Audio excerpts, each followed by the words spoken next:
I am so excited to welcome to the podcast the wonderful John Dunia. Thank you so much for hanging out with me today. Certainly, Karleigh. Thank you very much for asking. I'm so pumped. So before we dive in, tell everyone a little bit about you and what you do.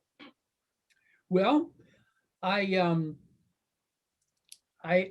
call myself the shame doctor, and that's based on what happened to me when I realized that shame was a big part of my issue, and what I've that all came out in about 2011. Moving forward, I found a really great therapist who gave me the tools to work through all those issues, and I started talking to other people about it, about not only my issues, but when I talked about mine, they would tell me about theirs, and then I would sort of talk to them, as a counselor, kind of a life coach, whatever. And a lot of things helped. And I found that seeing my own issues, I got really good at helping others. And in about 2015, I decided to write a book, and that completely changed everything in the course of the direction where I'm headed.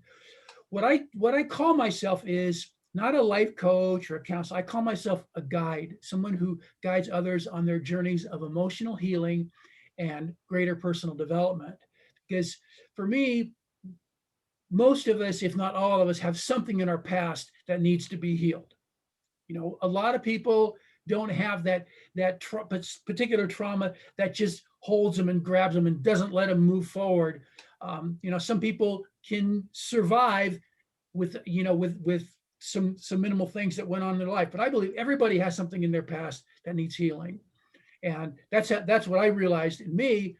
And we hear so much about healing today, especially today with COVID going on. The Black Lives Matter, the Me Too, all these things going on. People are talking about healing, how important it is, but nobody ever talks about what does it mean? How do you do it? How do you know what's happened? And I think a lot of mental health professionals don't realize how to teach it. And I got to admit, Karleigh, one of the things that really drew me to you was that article I read. I'm like, wow, this lady's got it. She understands it. And we haven't really talked a whole lot. We have spoken a couple of times, but I've never really gotten from you where that sense came from. And it's okay, because sometimes we don't always know. It happens through our personal experiences. Like I heard you today talking about how that you just decided you're going to figure it out. And that's not always easy. That's why I want to help people, to guide them. I tell people, it's like you're in a forest and you don't know how to find your way out. And I might find somebody and say, well, you might want to consider going that direction, because truthfully, as much as I think I can help somebody, it's not going to help if the person can't find the answers from within. If they can't search and find what it is they need, it's never going to happen. Because I can say, well, this is your cause. You need to do this. You need to do that. But it doesn't matter. Each of us has our own cross to bear, so to speak. We have our own journey, our own road to walk. It doesn't mean we can't hold hands. It doesn't mean we can't ride a bike once in a while. It doesn't mean somebody can't help us, but we got to do the walking in order for it to make it. Probably more than you wanted to know, but I'm like you, I get going and I can't shut up. So no, I love this. That's like starting off with a bang. I'm here for it, as the kids say. Right. So the thing that really stood out when we talked prior was how we got on this conversation of guilt versus shame, and how a lot of people don't understand the difference.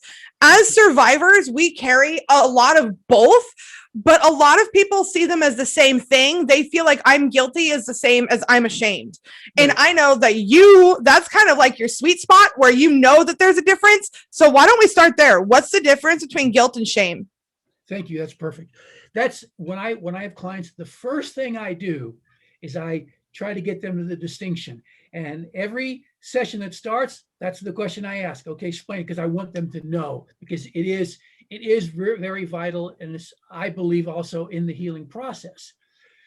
The reason guilt and shame are so often confused is because we process them physically the same. When we have those feelings, like with me, I get butterflies. I want to withdraw when I have those feelings. Those are the physical signs that I'm feeling them. So because we process them physically similarly, we kind of feel like they're the same emotionally.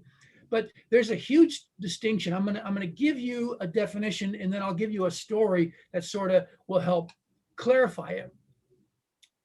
Guilt is something, the feeling that the negative feeling we have when we make a bad choice or a wrong decision.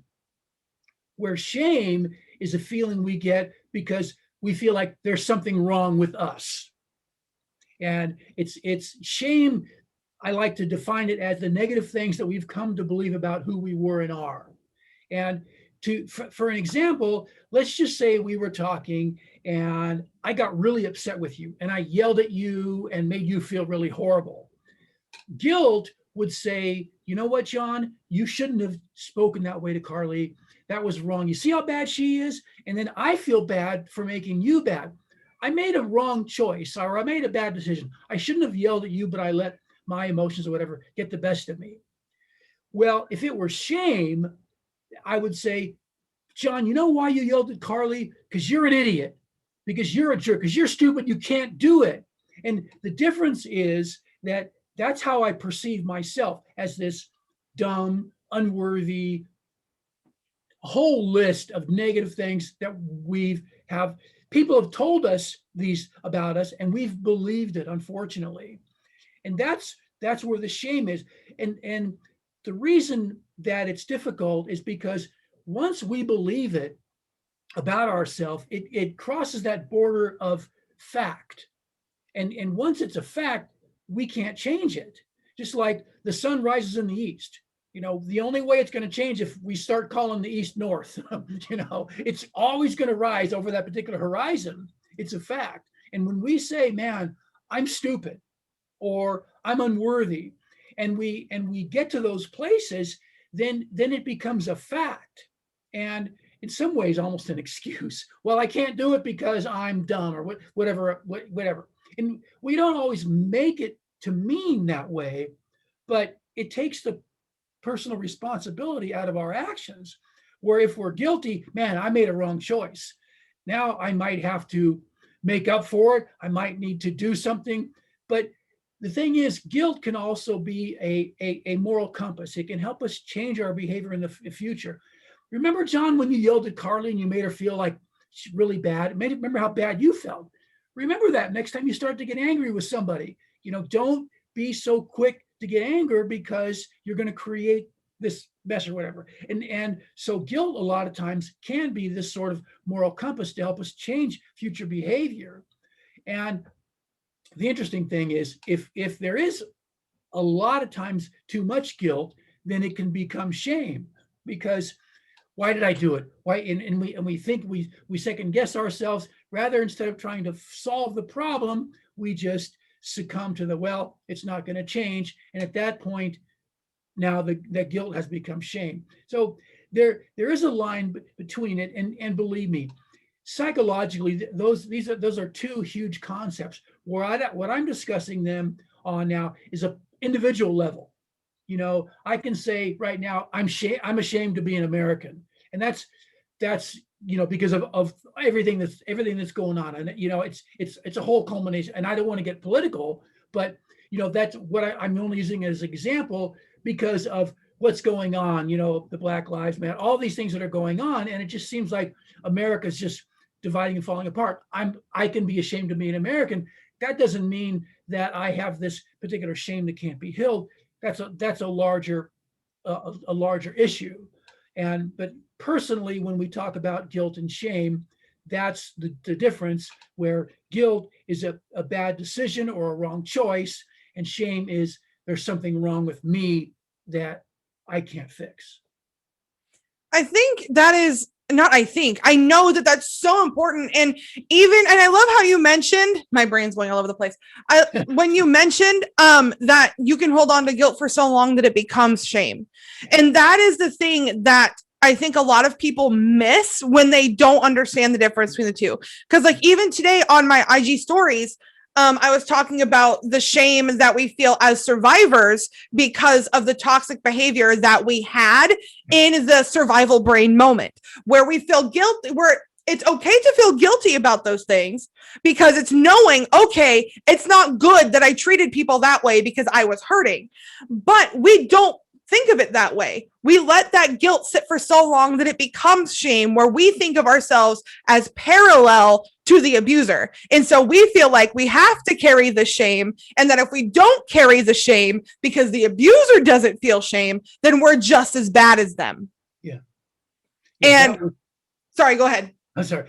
That whatever you call that thing on Instagram, that was amazing. I would recommend everybody to watch that, because you really hit the nail on the head about why we take, what from our abuse, how we transfer that onto others. I mean, there's a lot of reasons, and what you hit generically was very good in a lot of ways. Some other people might go the other direction. Like, for instance, see, the other thing about shame too is it creates a wide range of feelings, because we typically associate shame with unworthiness, I don't deserve this kind of thing. But shame also can create feelings of arrogance, and we don't think about that. So people who maybe have grown up, and let's just say, for discussion's sake, maybe you're always trying to please your father, and he never quite says, you did a good job. So you're trying hard, and nope, not good enough. And you try harder, and all you want to do is please him. Well, you get to the point where you don't want to believe him, kind of, or you're saying, you know what, I'm better than that. In other words, you want to make yourself believe that you're better than what you are, because you don't want people to see how badly you feel about yourself. So you become arrogant. You see, also, I like to make a distinction between pride and arrogance, because people say, pride cometh before a fall. And I don't think they really mean pride. I think they mean arrogance, because I can be proud of you. I can be proud of, of other people, my kids. Why can't I be proud of me? If I'm going to do something that's going to make me fall, so to speak, it's because I'm arrogant. It's because I'm overly, something, because again, we can sit back in our pride and be silent. I mean, obviously, if our kid's doing something on the field and we see him, we want to cheer and let him know because we're proud of him. But we also can sit back and go, wow, that's my son or my daughter or whatever, and they're doing just amazing. We don't have to do that. Where if somebody's out there going, man, I killed it, I did this, I did that, I'm not saying that they're arrogant, but you got to watch. Are they trying to cover up something else about themselves? Now, I got off on a whole tangent, so I don't know where I was. But that's perfect. I love that you mentioned that shame can also lead into arrogance. Yeah. That is something that I think I was aware of, but I couldn't put into words. Because that was 100% me. That's where 90% of my toxicity came from. Really? When I was younger and growing up, because I was like, okay, I'm not going to be like them. I don't quite deserve to be happy, but I'm going to be the best that I can, and I'm going to be better than everybody. And I knew more. Even when I was wrong, I wasn't wrong. Even when I was so out of line, I wasn't out of line. I was so much smarter, so much better, so much more well-spoken than everyone around me. And I lashed out because I felt like I had the right to, because I was so far above them, because that shame, it pushed me, because I was like, man, if I don't got to be happy, I'm not going to try. I don't have to care about anybody else. I'm just going to worry about me now, because screw it, flip a table.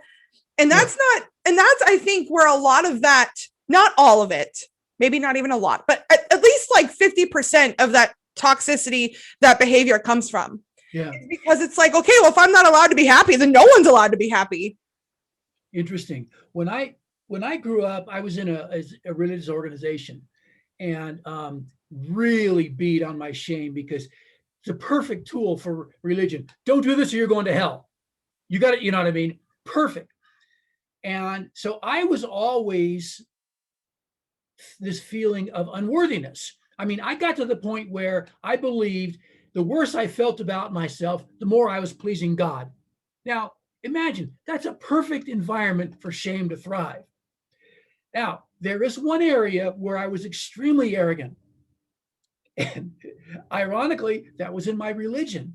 If you did not believe the way that I was taught, the way that my church was doing it, you were going to hell. I don't care if you were Christian. I don't care if you were Catholic. I don't care who you are. You didn't practice exactly the way I did. You're going to hell. And boy, was I mean, imagine trying to make friends outside of your church. You can't. Imagine people being in your church that walk away, that you were friends with, walk away. You can't be friends with them because they're leaving. They're going to a hell. I can't associate with those people. I mean, it's baffling. I was actually in the organization until I was in my late 20s. I was a coach in the organization, and I'll never forget one of the parents came to me, and he had a stepson who was a really good athlete, and he was having some issues. So he came to me to talk to after a game one time, just to ask me some questions. This guy had long hair. He was smoking, right? And but again, a great dad. He was talking to me, and the whole time in my head, I remember thinking, man, it's too bad this guy's going to hell. I mean, man, I want to find the guy and apologize. You know what I mean? And that was 35 years ago. I don't know if he's still, but that's the power that shame has over us. I mean, I haven't mentioned it, but in my book, which my first book I finished in 2015, but I had to rewrite it. There was too many things in there, so I just finished the second edition, and I'm getting that into an ebook. But I talk about that arrogant side of it, because that was really that amazes me to think how self-righteous I was, where I took my shame.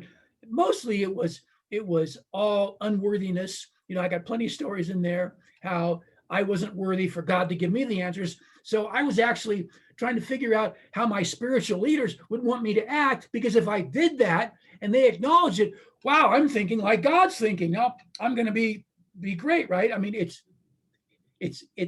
laughable now, but when you think about it, if somebody were to tell me those stories, I can certainly empathize with them, because I was in that pit where you just can't get out. But like I say, that it's interesting, because most of my shame was based on unworthiness, except when it came to my religion. Then it got very, very arrogant. But even then, the deepest root of that still went in that unworthiness, because you felt like you had to earn it. You had to do everything that you could to get to that point. And I see that a lot in so many different areas. I see that in the abuse recovery space. I see that in a lot of religious spaces. I see that in the toxic positivity, good vibes only BS that's infiltrating the mental health world. And it breaks my heart, because okay, the best way to describe it is it's that person in high school that was good at everything and they were nice. You hated them so much because you couldn't hate them. And it's just annoying, because you're I can't even hate you because you're so nice. But how can you do all that? And so that's the best way to describe these people, because it's I want to hate you, but I can't hate you because I know that you're hurting inside, and I want to hug you and punch you at the same time. Where's the balance here? Yeah. But anyway, on that rant, so let's talk about your book. What's the title of the book? I don't know if we've talked about that yet. The title of your book and the biggest takeaway that you would want a reader to get from it. The title is Shame on Me: Healing a Life of Shame-Based Thinking. And what I talk about is the whole idea of shame, how I believe it is the most prevalent issue that most of us will ever face, yet we don't even realize it. We don't even realize that shame is the issue. It's done such a good job of damaging us and being in the background, that we don't understand that that's where the issue comes. And again, shame, if you take shame as the negative things that we've learned to come about who we were and are, then that's basically negative self-talk. And when we get to the point where we're negative self-talk and it becomes a fact, how do we change it? We can't, because we believe it's true. And what I've gone through is how to recognize it, how to see it in so many ways. Because like, for instance, you grow up in a family, if you happen to be clumsy, everybody starts making fun of you. It doesn't matter where you go to family reunion, and people are just going to assume, oh, there she goes again. Now you grow up and maybe you want to do something like dance or do gymnastics. Well, you can't because you're clumsy. Well, why? Because everybody says I am. We've believed it. That's not true. I mean, it's not an established fact. We may have to work harder, or we may just have done a couple of things that through this. But see, that's all shame. The family dynamic, the cultural dynamic. A lot of times when people say Jewish guilt or Catholic guilt, that's truthfully more shame than guilt. Because again, our cultures really throw it. We've been doing this for thousands of years, and you're going to change it? Who do you think you are? I don't know, a guy with an opinion, a guy that wants to be happy, and so back to my book, I try to point out all these ways and to identify it. And then I also talk about the healing. How do we heal that? How do we change that? Because it's not something of, what, I'm not gonna think myself unworthy anymore. I mean, in my case, I was 52 when I realized that. I had 5 decades to practice really being horrible to myself. So I'm not going to go and all of a sudden change. Now, I'm not saying that can't happen, but that has to be, difficult. I mean, it's a work in progress. I remember before that time, trying to shave, I did not want to look in my eyes. I could look at my face, I could see the hairs, but I didn't want to look in my eyes. After that, one of the exercises that I did, and this is a perfect exercise for anybody listening in your audience, is to look in the mirror, look directly in my eye and say, John, you are worthy. Yes. Man, that was so hard. That was like, and I'll tell you, I didn't believe it. I said, I know I got to do it, and I'm going to do it because I have to, but I didn't believe it. It probably took me 2 or 3 weeks before it started to feel natural. And just imagine this, anybody who's going to try it, and if it hurts, think to yourself about a good friend of yours who's a really nice guy, woman, whatever, it doesn't really matter. And they're like, you know what? I don't feel good about myself. And you're like, wow, you're an amazing person. You really should feel worthy. And think about how you would feel about that person. Why can't you feel that way about yourself? I mean, we take, especially when shame's taken us to the unworthy side, we'll make every excuse, we'll find every excuse not to think that we're worthy. And here's another key. When people say, wow, Karleigh, I really love your makeup or something. Right away do you go, it's not nothing. It's really nothing. If somebody pays you a compliment, are you quick to brush it off? Are you quick to say, well, boy, you should have seen me how bad I did yesterday? And look, I do the same thing. I can still do the same thing if I'm not careful. But we got to change that language, and we change it by changing how we feel about ourselves. And that's what I hope to accomplish when you read the book. I give you other techniques in the book, other things to do, things that I've done, and steps that I took. And I talk a lot about how I felt. Can I talk about another situation that's kind of important? Go for it. Keep going. One of the things that we don't realize is, and I'm big on this, is we don't understand our own thinking. We don't realize that what makes us say these things. For instance, when I was married, I can honestly say now that, did I love my ex-wife? Yes. Did I love her enough to be in a relationship? No. But at the time, 2011 was when everything fell apart. It was May 2011.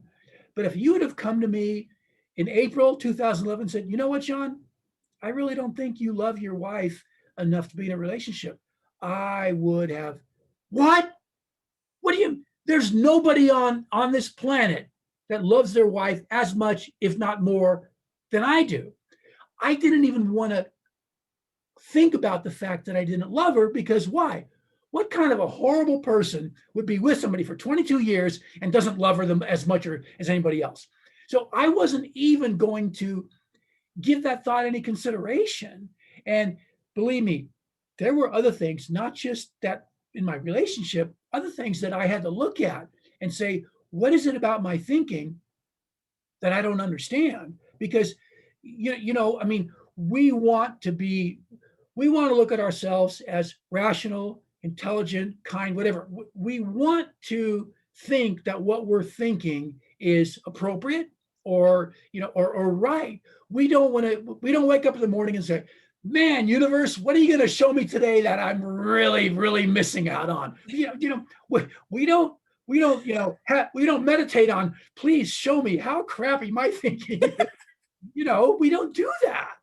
And I'm the same way. But what I've done is I've tried every day to have some kind of growth step. Now, believe me, sometimes it repeats itself, and I can get frustrated very easily. And, especially when I'm driving and I'm finally, John, you got to stop this. Listen to yourself. It's horrible, and so we take these little steps every day because we are going to change. That is inevitable. We're not going to be the same person. Why not make steps to become a better version of you? That brings me to another point. When people say, just be who you are, I get that and I understand.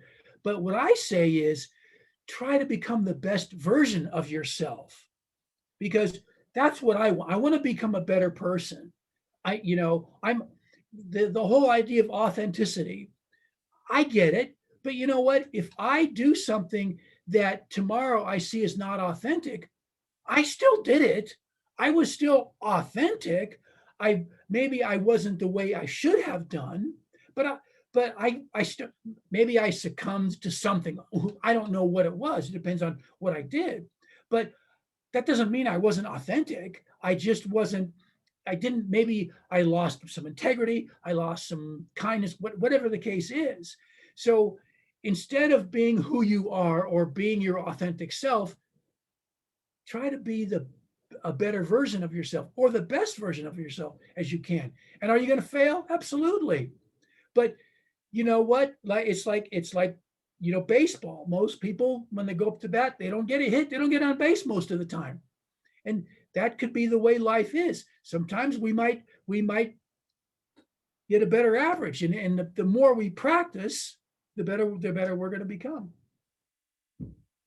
Man, that in and of itself is just a word. Like, I don't know if I need to do a mic drop or just say amen from the congregation or what, but that was good. And that, I love what you said about authenticity, because I have been, how do I word this? So last year, last February, before the world shut down, my best friend and I, we went to a conference in San Diego, and what we heard several times each and every day was people coming up to us saying, oh my gosh, you guys are so authentic. Like, you're just so, and I was like, okay, after the first time, that was nice. Second time, that's a coincidence. Third time, it's like, okay, God, what am I trying? And every day I heard this. And ever since then, I've been trying to kind of like figure out what that means to me. And the other day, I was listening to one of my favorite creators on YouTube, and he was talking about how, and he's a business coach, things like that. So, and he was talking about how this whole concept, he said, authenticity is dead. And that really bothered me. I was like, What? You can't say that. I love you. What are you talking about? And it came up again on Clubhouse yesterday. And the fact that you bring this up today, I'm like, okay, obviously there's something here. This concept of authenticity and finding yourself, I feel like we put so much effort into figuring out who we are that we don't take time to be who we are, like to actually embody that. Like authenticity to me is doing, thinking, breathing, acting who I am right in this second. If that changes tomorrow, that doesn't mean who I am right now isn't authentic, because we grow. Like, dear God, I hope I don't stay the same. I don't want today me to be the same as 2030 Karleigh. I want to grow. And I don't think that takes away from my authenticity. And as survivors, a lot of women come to me and they go, Karleigh, this is great, but I don't even know who I am. I don't know who I am outside of this person. I don't know what I don't know what I enjoy. I don't know what I like. I don't know what I don't like. I don't even know how to exist. And that was something that I hadn't even thought of until last year when I started working one-on-one with women. And I was like, okay, how did I do it? Like, what does that mean? And I think that journey is just when you let yourself have the journey versus forcing the journey, like forcing yourself, I think can be beautiful if you give yourself permission to have that. I don't even think it's fluctuating authenticity. I think it's just letting yourself be who you are in this moment versus forcing yourself to be who you were yesterday or who you want to be tomorrow, if that makes sense. Well, picture this again. I'm in this organization from the time that I can, from 6 years old till where I left when I was nearly 30. Now, the whole time, again, I don't know who I am because I want to find out what God wants me to be. And I'm finding that out through my leaders and everybody else telling me, right? So I'm at this place where I don't know what I want because it doesn't really matter because what I want is probably wrong, sinful, going to lead me to hell, right? So then I leave the organization and I end up getting married. And 22 years later, when things fall apart, and my therapist says, well, what do you like? I don't know because it's never been important to me. And I told him, this is what I told him. He says, what do you want to do for fun? I got no clue. But if you had to hold a gun to my head, I'd say, go parachuting. But then I added, but I can't do that because I'm too old. And he said, you're not too old. And you know why I said I was too old? Because my ex told me I was, because everything she said was right, because that's how I taught myself, right? I can't find an answer. And she wasn't trying to be mean to me, believe me. I mean, she wasn't trying to be mean to me. It got pretty ugly, but it was because we were both fighting the only way we knew how to fight, which wasn't helping the situation. So I'm sitting there at my therapist, and he says, John, I want you to, before our next session, or now, he said, I want you now as a goal to go parachuting. And then the next thought was, I can't afford that because, I didn't know how much it was, but I knew it was expensive. Then I remember, at least I had this thought. I remember thinking, wow, I can't afford not to. And I ended up doing it. And wow, I could get hooked on that. I'm not a big fan. Like, I would never go on these roller coasters, these high things. I'm not but boy, would I do the parachuting. It was just a blast. I loved it. But it was that, to talk about, you don't know who you are. I've been there. I know what that feels like. And it's not an easy journey because you look at everybody and you think, wow, Karleigh, she's got it all together. I mean, she can do the color in her hair. She can do the funky makeup. Side note, I'm going to take a sidetrack. That is not me. It would never be me, but I love you for that. I really do. You're just like, oh my, we've known each other for, a couple of weeks, maybe. Man, girl, I love you like crazy. I'm so serious. Yeah, I see you do these things and I'm going, man, she's so young and she's got it together. I can't wait to just watch her bloom. And that's, but back to what I was talking about. The feeling like you don't know where you're going, that's another, talk about shame. Everybody else knows it and I don't. So again, if I was working with a client that was in that spot, I'd have to ask a couple of questions. I can't make a generic statement where, just just do your thing. But what I would do is sit down and just, to start with, dream about what you think you'd want to do if you had no limitations. Because obviously I had thought about going skydiving. That wasn't something that was off the top of my head. That was something I'd thought about for years, So that's what I would try to write these things down. Anything, food that you like, particular drinks, things, what bands you'd like to go see. Maybe you'd like to play in a band.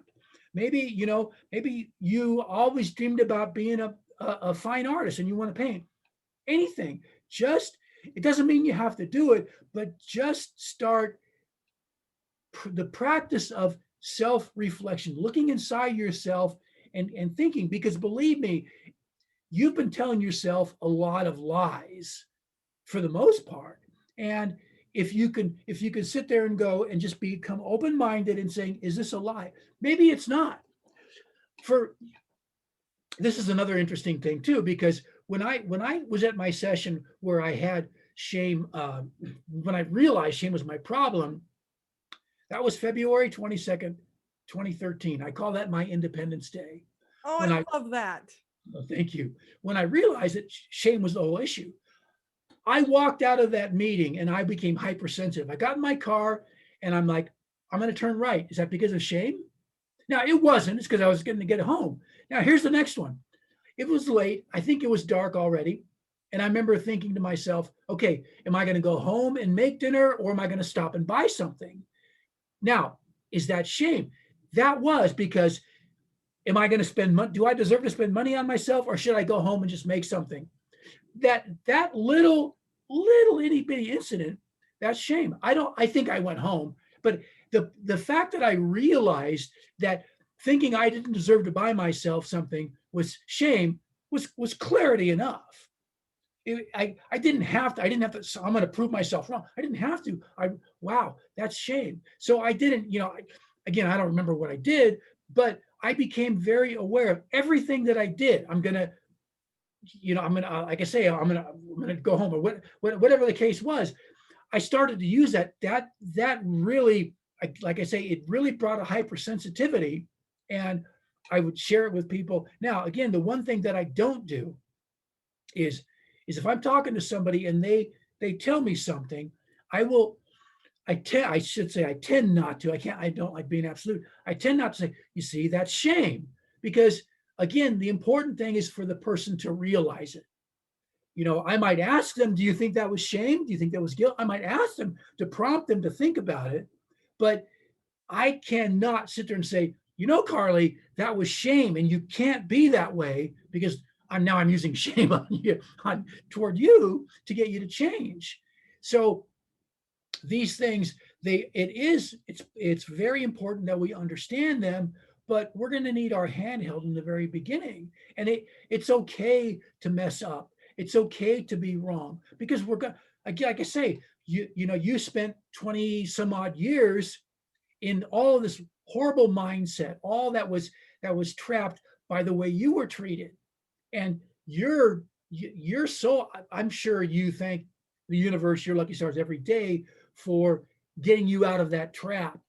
And I'm sure you just want to break down and cry every time you think that you get to actually work with people to do it. Because I know it's such a huge privilege. And for me, I feel like if it ever becomes more about me than what I do, the universe is going, well, John, it was a nice run, and it's going to take it right from me, and I won't be able to have this, because again, it's not important. If my book becomes a bestseller, I hope in 100 years people go, who was that guy that wrote the book about shame? It doesn't matter who John Dunia is. What matters is, does Karleigh Saunders, does she understand her level of where it is? Has she been able to heal? Does she understand that that's what's important. If I ever get a chance to do to talk in front of a large group, for me, it's not about getting up there and telling everybody about shame. It would be getting 10 or 15 people up on the stage that I've helped and have them share their story, because that's important. Whether I help one person or a million, I don't know what's going to happen, because we can only change ourselves. I can only be the guide for somebody. I can hold their hand, but I can't pull them. I can't make them change the way they think about themselves. But that's what's important, not how many people, whatever, how much you have to pay to come to my seminar.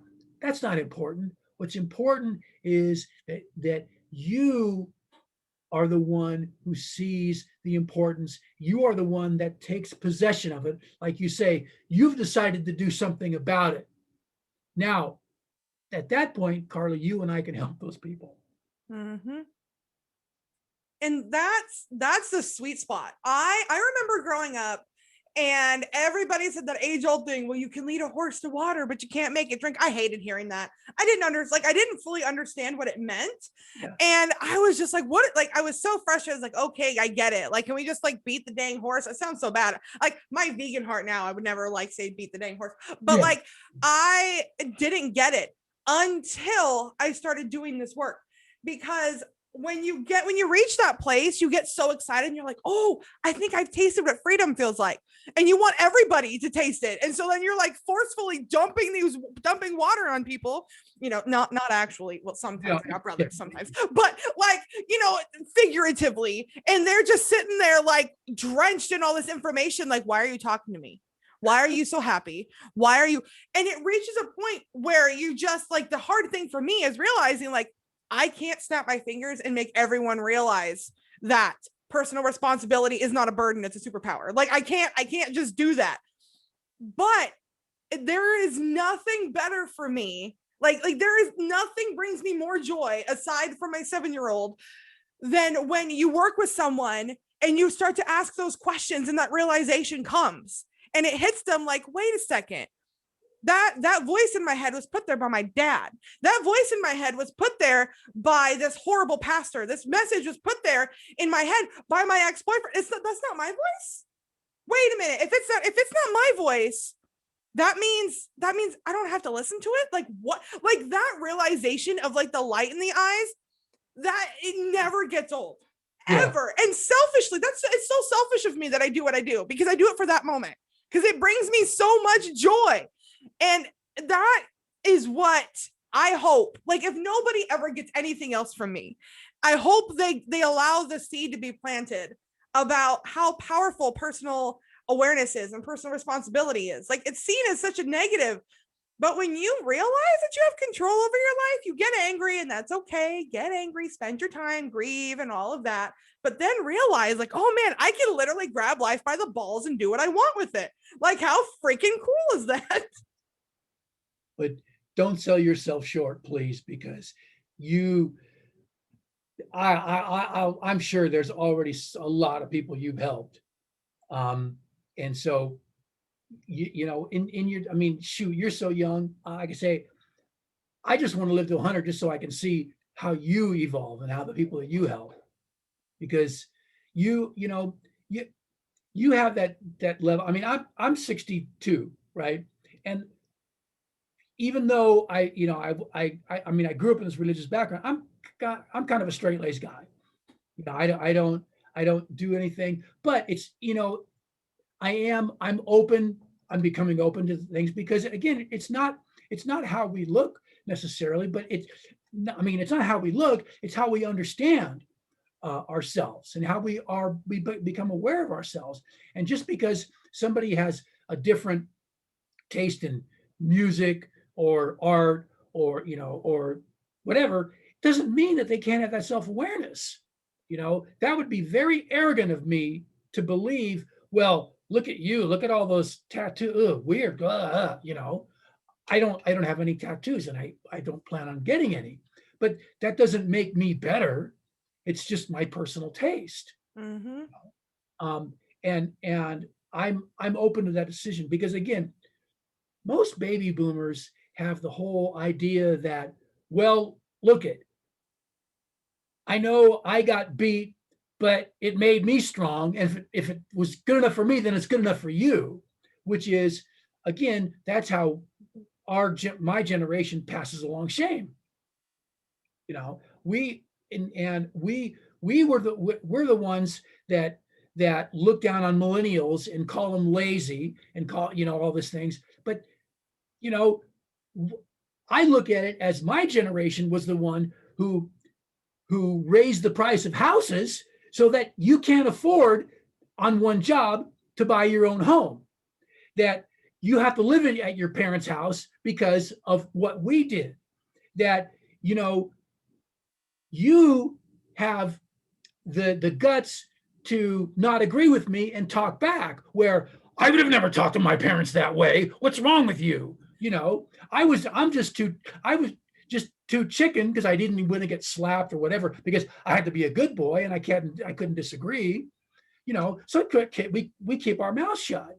And because it happened to us, it damn well better be the way you process it, or you're wrong. And there's no discussion. You're wrong. And that's what my generation refuses to see. This world would be such a better place if we could understand that you are the future. That, you know what? You're not only the future, there's things that I can learn from you. And if I embraced that about you and your generation, you guys would embrace me back and listen. And maybe you might hear some of the older style wisdom, and it might affect you in a positive way. And that's like the fight right now. Again, I don't want to get political, but we have this huge division, you know, Republican and Democrat, and it's kind of that same thing with boomers versus millennials, a generation, whatever. It doesn't really matter to me. And we're fighting because we think we're in power.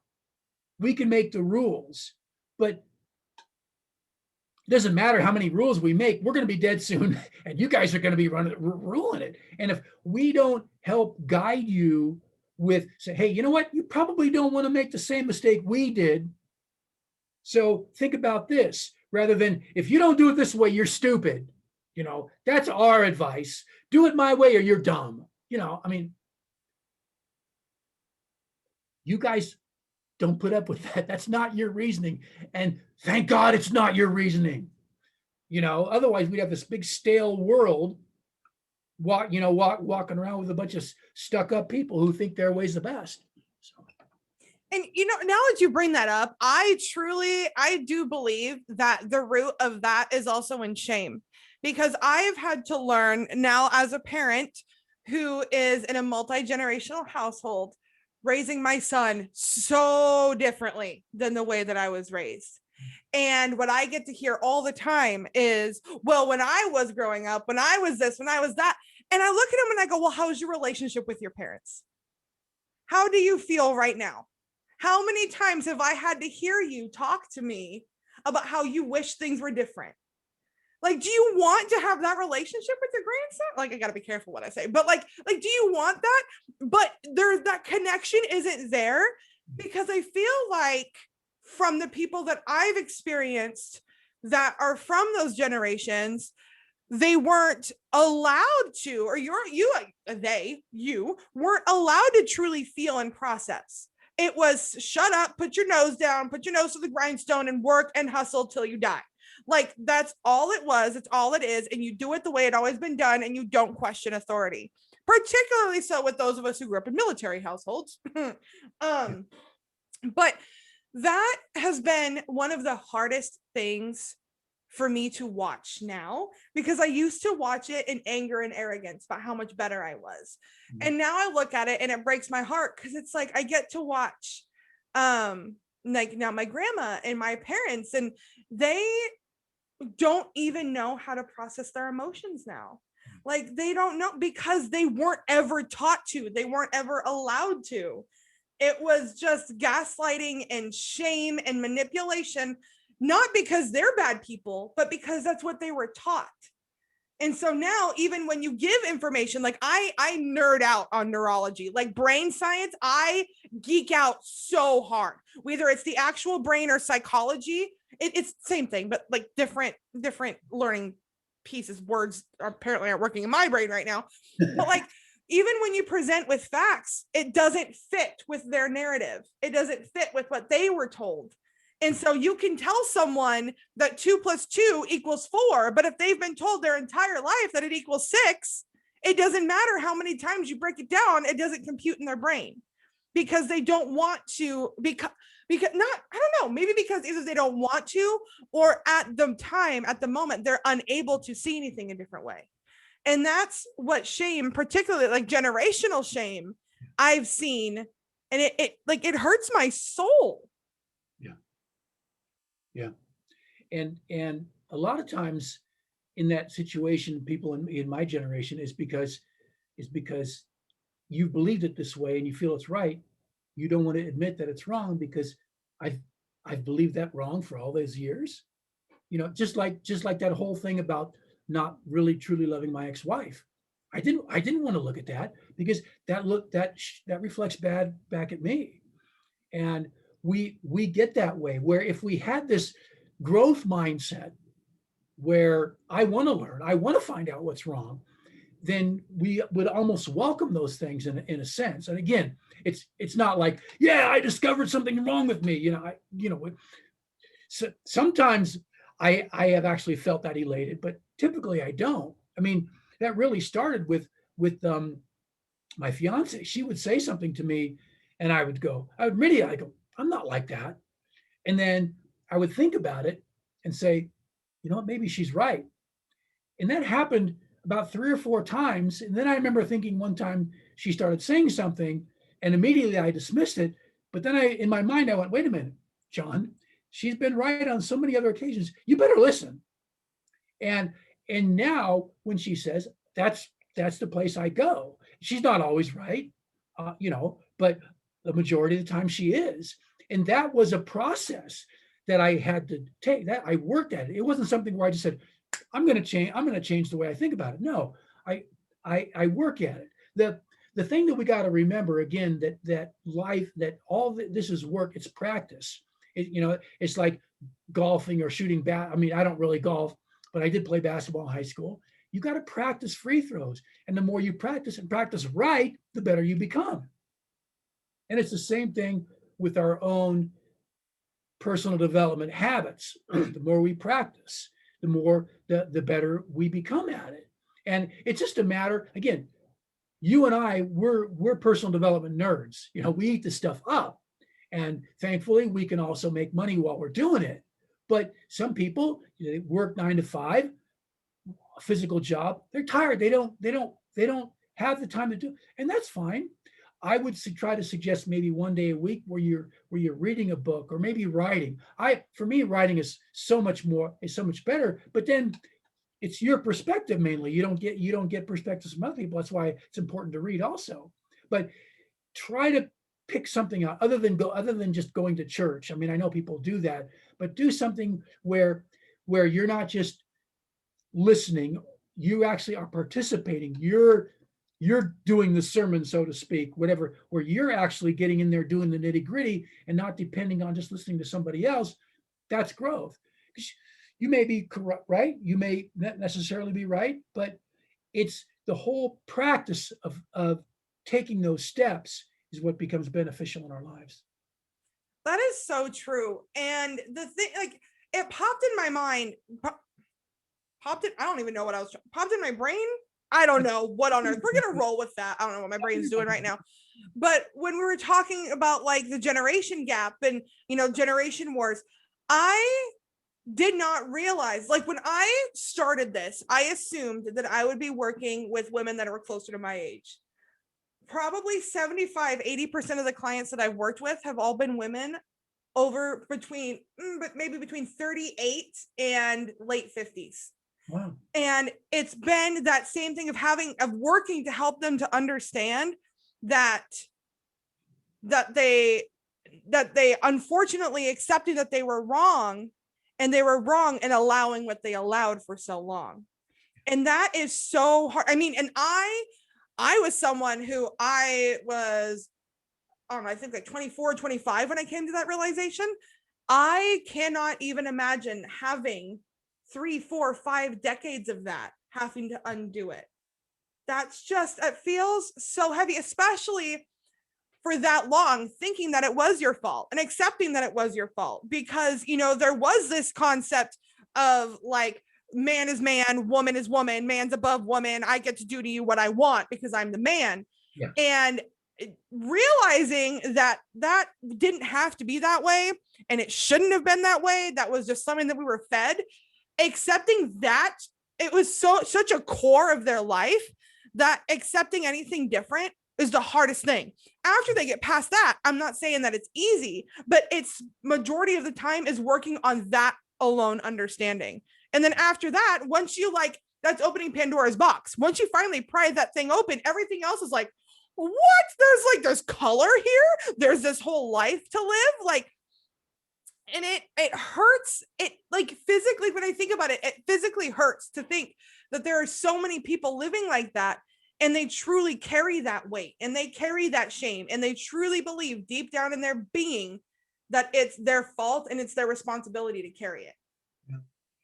Imagine, imagine from a religious standpoint, because if you're young and you're abused physically or sexually, you know that obviously it's not right. The worst thing you do is, what did I do to deserve it, right? But if you're packed with religious shame, where if you do this, you're going to go to hell. Well, nobody wants to go to hell, right? And for years you believe that. Now all of a sudden you come across a concept that's a little bit different, like the whole idea of self-love. I'm not going to make a blanket statement, but I think in the Western Christian sort of ideal, self-love is it's what God is first, family second, and I'm third, right? That's the big thing. So obviously we got to put everybody else in front of me. Now, when you start to open up about self-love and self-care, what do you think? You think, man, am I going to go to hell for thinking this way? And you don't even want to talk to your therapist or your coach or your guide about it, because I can't question things, because now I'm, whatever religious excuse you want to make up.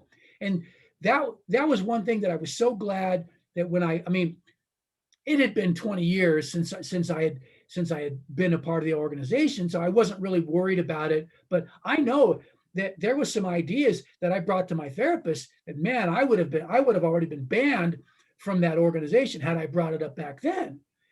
But if I didn't bring it up, I would still be stuck sort of in this morass where I don't really know what's going on.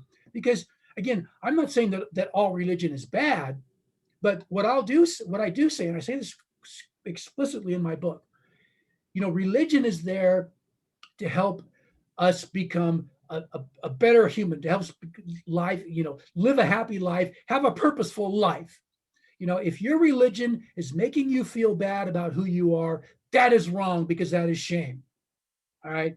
And I don't care if you're the Pope. I will defend that argument, because again, I don't want to offend anybody in your audience if they are, religiously, but that is not, if religion was made, it was a lot of people have it in mind to control others.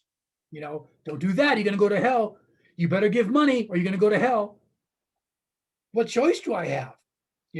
I'm listening to these people. They're my spiritual guides. I got to listen to them. Well, that's something that when it comes to personal development, you're going to really have to question. I can tell you that in my experience, things went a whole 180 degrees a different direction. Now, I don't condemn people who talk about church. I don't, if it's going to make them a better human being, they're certainly welcome to thank God for whatever.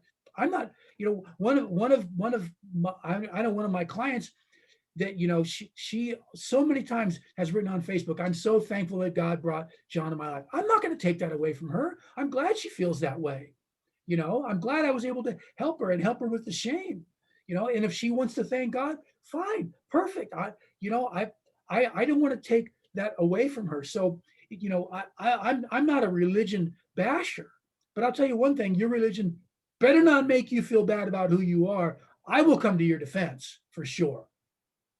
And that's a whole nother rant that I could talk on for hours.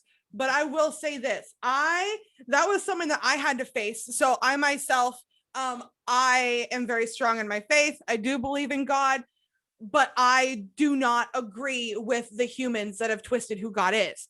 Yeah. So, because like what a lot of people love to forget is that Jesus condemned the Pharisees. Jesus condemned those who were super all up in the law, and it was the Pharisees who put him on the cross. Okay, so let's just make sure we're real there. And then you're gonna put this into my head. You're gonna tell me my entire life that I'm fearfully and wonderfully made, and you're gonna tell me that Jesus died for me because he loved me so much, and then you're gonna tell me that I have to think myself as garbage. I do not think that God would have his son die for garbage. I look at my son and it's like, I wouldn't let him die for anybody. You can go die. That's fine. So like, I would not put my son up for anybody. So you're telling me that Jesus died for me and I have to look at myself like I don't matter? What? No. No, you don't get to tell me that God is love and that I'm supposed to hate myself. That's not how that works. And anyway, I guess another rant, but it's just like people need to get their Bible right, and they need to get their head out of their butt and realize that it ain't about them. Anyway, there's my rant. There's my rant on that. 100% agree with you. But anyway, as we're wrapping up here before I get on another soapbox, I keep lots of them nearby. How can everybody connect with you? You said you got something really cool coming up in the fall, so let's talk about that. Okay. Well, first of all, I want to mention my website. It's easy to remember because shame is my thing. So I call myself the Shame Doctor, and my website is shamedoctor.com. And you can go there. I have I got to work on it because it's kind of hard to find my contact information. But the email is just my first name, John at shamedoctor.com. This fall, I haven't picked a date yet. I'm going to be doing a seminar on emotional healing from your past to empower your future. And it's going to be actually in conjunction with my therapist, the one who gave me all those tools and who inspired me to write my book. So we'll be putting it on. It'll be sometime in the fall. I'll have it up on my website. But I'm really excited about that because it'll be virtually, and we'll be talking about what is healing. We'll be delving into it more. How does it occur, and how do you know when it's happened to you? And we want to make this an actual, truly healing experience for people, and not just some big emotional whoop rah. Because learning these things on a calm emotional state, they'll stay with you. You won't get all hyped up and emotional, and then 2 days later walk away and what did they say again? It'll be and understandable. You'll get techniques, you'll hear things that make sense. You'll have opportunities to ask questions, and we'll be addressing all of that. And that, again, that'll be sometime in the fall, and I'll have that up on my website. I'll let you know when it is too, Karleigh, because I definitely want to invite you. Yes, I'm so excited. I'm going to make sure that link, as well as any socials, are in the show description, whether you're watching on YouTube or you're listening to the podcast. Apparently I can't get my words right. They're going to be somewhere wherever you can describe things that are attached to however you're consuming content. I'm going to make sure all of that is there so everyone can connect with you. Thank you so much for taking the time today. I appreciate you so much. This was so much fun. It was. Well, I got to say, I love you so much. So are you kidding? I do this anytime. I appreciate you. Thank you. You're so welcome.